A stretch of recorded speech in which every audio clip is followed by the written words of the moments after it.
Access granted.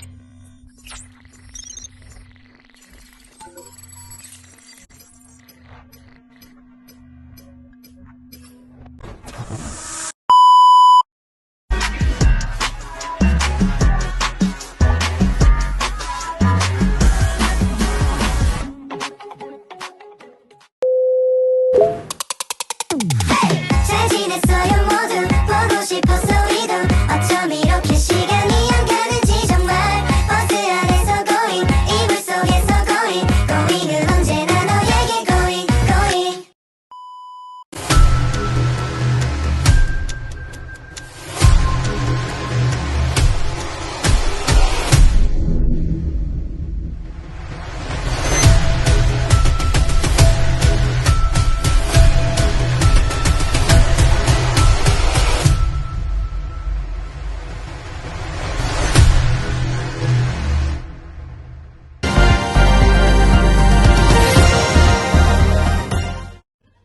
Assalamualaikum warahmatullahi wabarakatuh dan salam sejahtera. Islamofobia bukanlah satu perkara yang asing bagi kita sebagai umat Islam.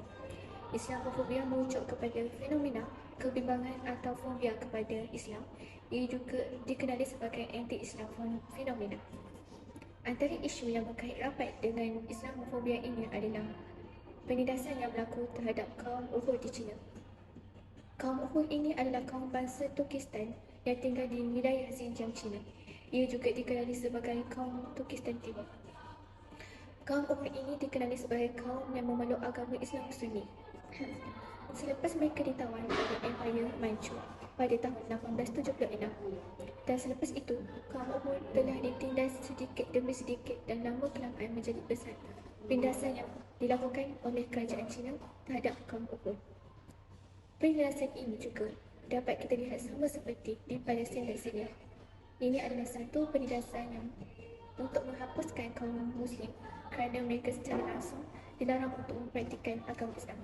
Baiklah, seterusnya kita akan melihat sedikit berkaitan contoh-contoh penindasan yang berlaku terhadap kaum Uyghur di China ini. Zack. Assalamualaikum. Lama tak jumpa. Asal muka ketat macam Tak boleh dah aku tengok ni Islam kena tindas. Islam kena tindas? Kat mana? Kat Uyu Cina. Ush, serius lah. Sesah je. Naik dia. Aku Cuba tahu. tengok, cuba tengok Ush, Oh. teruk mat. Sampai berdarah mat. Ya tu. Sedih tu.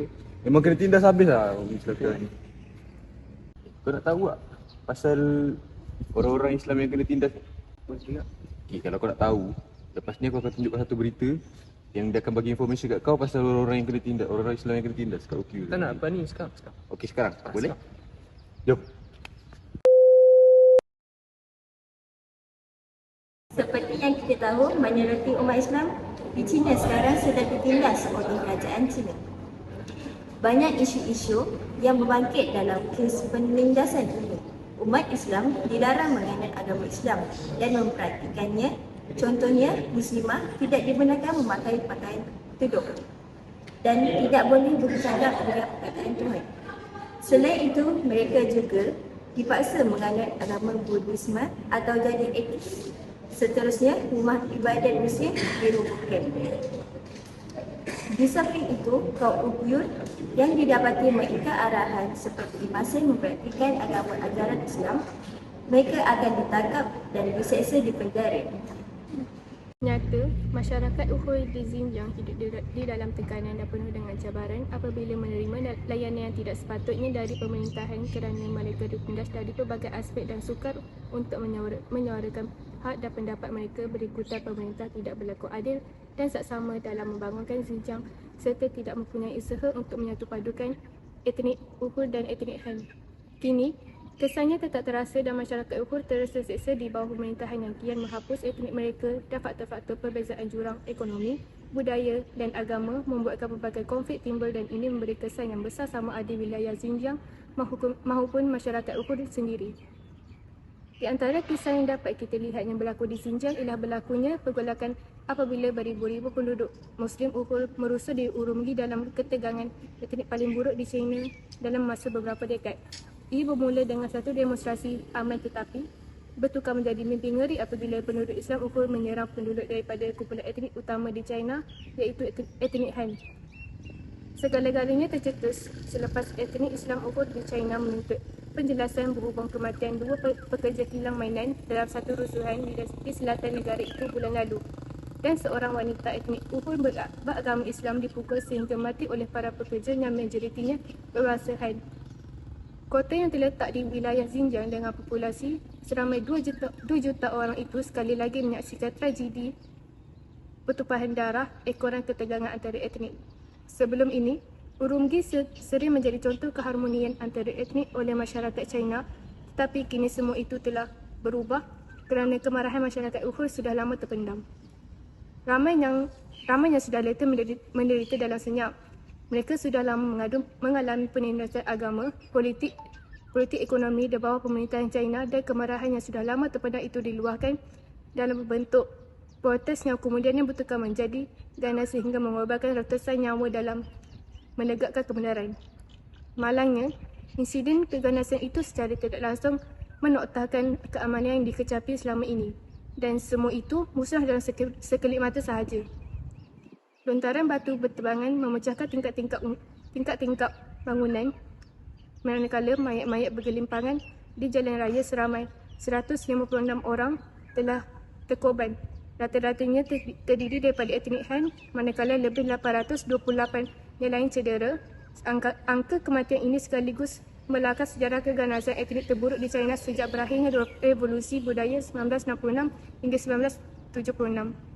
Salam sejahtera, salam Malaysia Madani. Berikutan kes penindasan umat Islam di Uyghur China semakin meningkat. Kita sebagai umat Islam perlulah memainkan peranan yang penting dalam membanteras penindasan tersebut. Antara tanggungjawab yang boleh kita ambil adalah pada pandangan saya, kita seharusnya sedar bahawa perlakuan dan tindakan umat Islam adalah menjadi cerminan kepada Islam. Rata-rata masyarakat bukan Islam yang dimomokkan dengan imej negatif tentang Islam tidak akan mencari kebenaran tentang keindahan Islam dari sumber sah dalam Islam, buku-buku ilmiah atau individu Muslim, walaupun ada sebilang kecil yang berbuat demikian. Justru adalah menjadi tanggungjawab setiap umat Islam untuk mempamerkan keindahan agama Islam dalam setiap perbuatan dan pertuturan. Ini adalah agenda penting bagi umat Islam ketika kini. Memang benar bahawa Xinjiang berada di bawah kekuasaan China dan rakyat Xinjiang sedang dikenakan asimilasi serta penindasan etnik dan agama. Selagi dunia berdiam diri mengenai kezaliman, penindasan dan kekejaman sistematik yang sedang berlaku di Xinjiang, China, akan terus sewenang-wenangnya melakukan apa sahaja sesuka hati tanpa memikirkan nasib masa depan rakyat Xinjiang dan bangsa Uyghur. Pada pandangan anda pula? Pada pendapat saya, ketika ini peranan media sosial amatlah penting.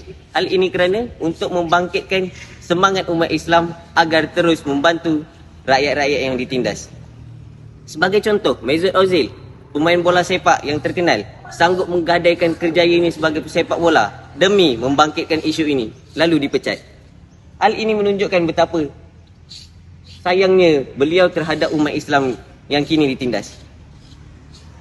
Saya rasa itu sahaja saya punya pandangan mengenai penindasan umat Islam di Uyghur China. Sekian, terima kasih.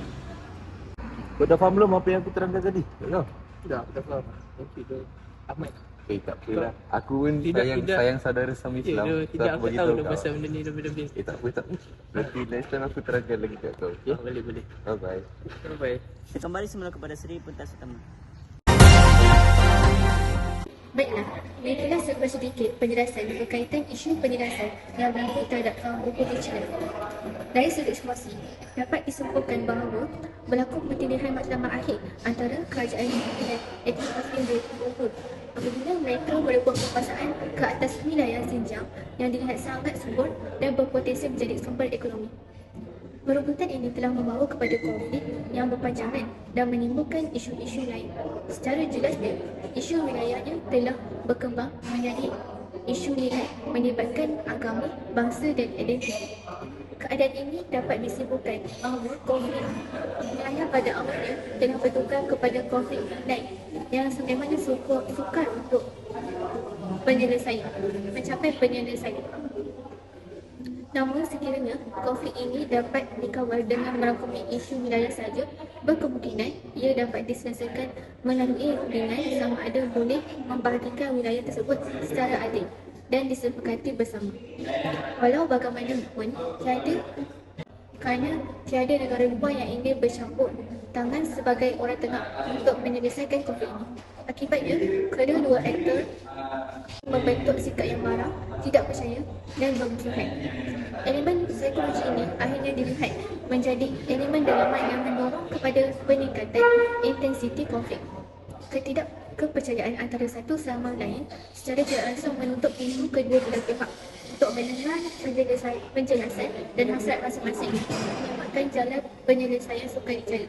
Setiap aktor hanya melihat dari perspektif sendiri dan senang melabelkan musuhnya dengan perkara negatif yang akhirnya membawa kepada tingkah laku pemaksaan, ancaman, ugutan dan lain-lain lagi. Antara yang jelas berlaku ialah diskriminasi agama Islam, sebab apabila masjid-masjid telah dirobohkan dan etnik Uyghur dipaksa untuk tidak berpuasa dan bersembahyang, menunjukkan tingkah laku negatif yang melanggar hak asasi manusia. Kerajaan China khususnya mulai tidak terkawal dari sudut emosi apabila bertindak melanggar hak asasi manusia dan sanggup bertindak mensimilasikan etnik Uyghur ke dalam budaya China. Antara usaha-usaha yang dijalankan secara pemaksaan adalah seperti kem pendidikan vokasional, penghantaran pasukan keselamatan yang ramai dan memasukkan etnik Han di wilayah Xinjiang sehingga bagi tujuan menghapuskan penguasaan etnik Uyghur di wilayah Xinjiang. Sekian, terima kasih.